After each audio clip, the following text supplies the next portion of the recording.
They're committed to the conservation, protection, management, and use and enjoyment of the state's natural and cultural resources for current and future generations. Hello and thanks for joining us. I'm Laurel Hess and this is Comcast Newsmakers. Joining me now is the Chief of Parks and Recreation for the Michigan Department of Natural Resources, Ron Olson. Thank you so much for joining us today. Thank you for having me here. So many exciting things really happening right now when it comes to Michigan parks and recreational opportunities, especially in and around what's happening with Belle Isle and the city of Detroit. You have an all-new trail that's sort of all coming together called the Iron Belle Trail? Yes. Yes, actually Detroit there's a lot of things going on there. It's kind of we're looking at it somewhat of a gateway. But the Iron Belle Trail will begin on Belle Isle and trek all the way through the state to Ironwood, Michigan. And there'll be two trails. One will kind of migrate to the west and go up the North Country Trail, which will be the hiking trail. We'll piece that together, go across the Mackinac Bridge, and go north to the North Country Trail and trek across Lake Superior to Ironwood.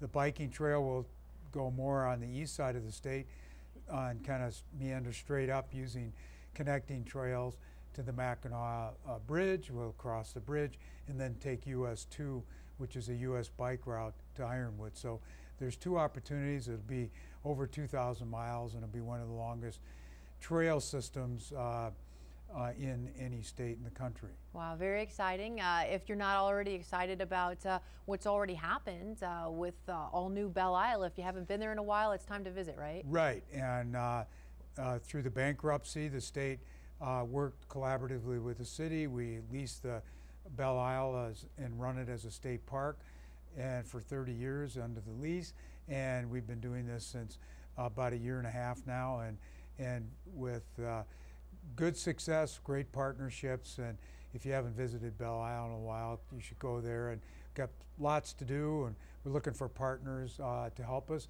but great success so far. We recently, in Milliken State Park, which is right on Atwater Street near Belle Isle, but just a little west of there along the riverfront, there's a lot going on there, but we just opened the Outdoor Adventure Center, which is collaborative project it's an experiential center and like a gateway to the outdoors. So if you haven't been there, you should go check that out. It's pretty unique. And a way to get into all these places at a relatively inexpensive cost is purchasing a recreation passport, right, which was sort of a gamble when it was first introduced in our state, right, where people got willing to pay $10, $11 to have that on their license plate, and it's been a success. Yes, we used to be a $24 permit annually, and now it's $11, so it's about 50% cheaper, and it's a great bargain. But also for $11 you get into 102 state parks all over the state, including Belle Isle, and so it's a great value and it's been a success. And very quickly, what sort of activities should we be looking forward to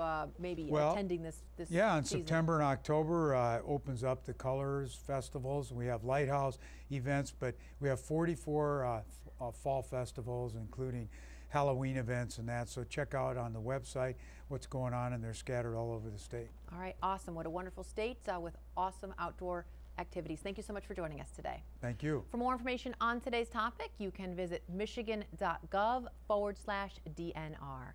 Today's Comcast Newsmaker was Ron Olson, the Chief of the Parks and Recreation Department for the Michigan Department of Natural Resources.